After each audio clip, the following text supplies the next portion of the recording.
We've shown that the cosine of 2x equals cosine squared x minus sine squared x. If we replace cosine squared x with 1 minus sine squared x by the Pythagorean identity, sine squared x plus cosine squared x equals 1, cosine squared x is 1 minus sine squared x, so that we can replace cosine squared x with 1 minus sine squared x. Having done that, we'll have a couple of negative sine squared x terms, and we'll end up with 1 minus 2 sine squared x. This is another form of the cosine of 2x. And this substitution of the sine squared, 1 minus the sine squared for the cosine squared, is a standard trick. Something you need to get used to thinking about and seeing. Anytime you see a cosine squared or a sine squared, you should realize that you could replace it, if it's a cosine squared, with a 1 minus sine squared. If it's a sine squared, you can replace it with 1 minus cosine squared. As we do down here, we replace a sine squared with 1 minus cosine squared, and simplifying, we end up with 2 cosine squared x minus 1. Another important relationship is the law of cosines, which says, and it doesn't apply to this, well, it does apply to this figure, but this applies to any figure. Okay? C squared equals a squared plus b squared minus 2ab cosine c.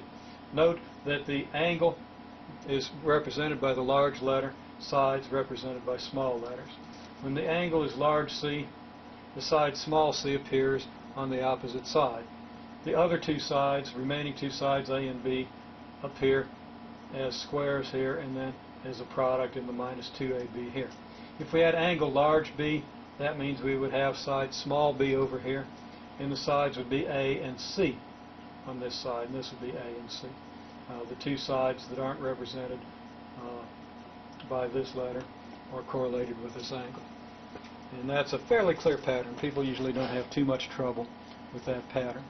The law of cosines is related to the Pythagorean theorem. If we have a triangle where C is a right angle, then the Pythagorean theorem says that c squared equals a squared plus b squared. Now, the law of cosines doesn't say that, apparently. It doesn't appear to say that. It turns out that it does say that. It says that c squared equals a squared plus b squared minus 2ab cosine capital C. Now, how is it that we have both this and this? Well, if we look at it, c squared equals a squared plus b squared. That's just how this one starts out. Then we have this minus 2ab cosine C.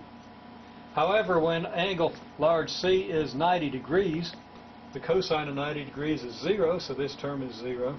So that the law of cosines just reduces down to the Pythagorean theorem, telling you that c squared equals a squared plus b squared, in the special case where the angle C is 90 degrees. If C is not 90 degrees, then we have to replace the Pythagorean theorem with the law of cosines. If C is 90 degrees, the Pythagorean theorem works just fine. Otherwise, we have to have this correction term, this minus 2ab cosine C here, to compensate for the fact that this angle is no longer 90 degrees.